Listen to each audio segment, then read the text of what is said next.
Koleksi kisah tauladan haiwan kali ini membawa kepada cerita bertajuk Cik Itik dan Rahsia Tasik.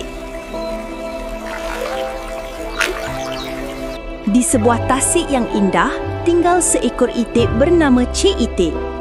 Dia suka berenang dan bermain, tetapi selalu tertanya-tanya tentang rahsia tasik tempat tinggalnya.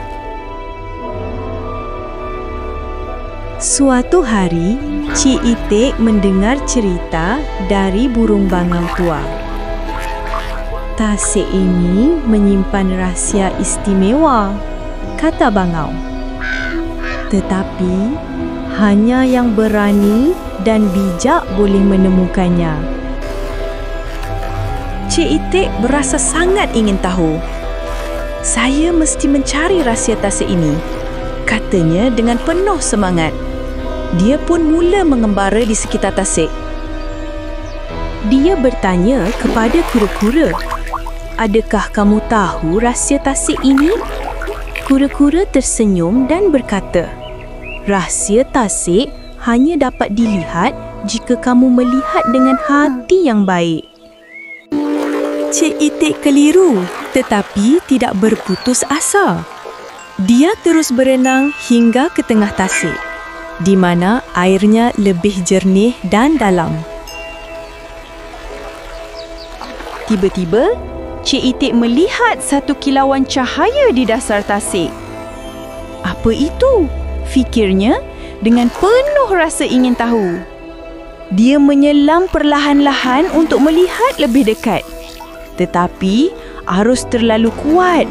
Lalu, Cik Itik segera naik semula ke permukaan. Cik Itik berjumpa dengan ikan mas. "Saya melihat cahaya di dasar tasik. Adakah itu rahsianya?" tanya Cik Itik.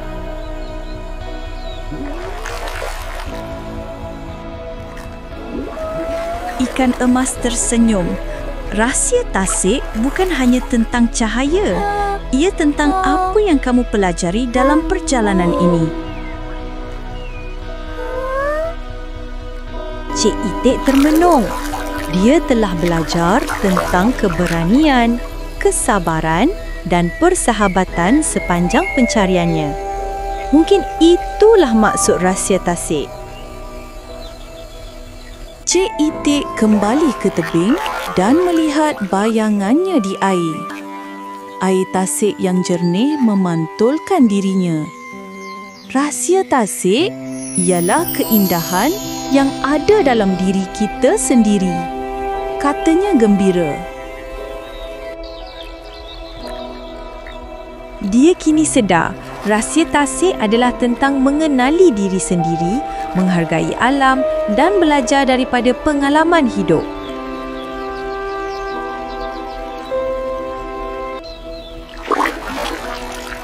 Bangau tua tersenyum dari jauh.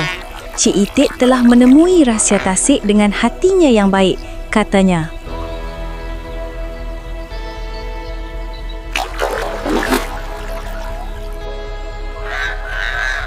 Cik Itik berasa bangga. Dia berkongsi pengajaran ini dengan rakan-rakannya agar mereka juga menghargai keindahan tasik dan kehidupan.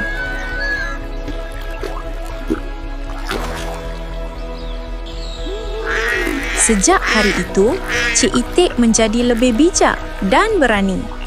Dia tidak hanya berenang dan bermain, tetapi juga membantu kawan-kawannya memahami keindahan alam. Rahsia tasik bukan sekadar misteri, tetapi juga pengajaran tentang kebaikan, keberanian dan menghargai kehidupan. Cik Itik tersenyum bahagia. Pengajaran dari kisah ini ialah kepentingan keberanian, keingintahuan dan hati yang baik dalam mencari kebenaran. Melalui perjalanan, kita belajar bahawa rahsia sebenar bukan hanya tentang sesuatu yang tersembunyi, tetapi tentang pengalaman dan pelajaran yang diperoleh. Keindahan sejati datang dari dalam diri dan bagaimana kita menghargai kehidupan serta alam sekitar. Dapatkan buku koleksi 10 kisah tauladan haiwan sekarang.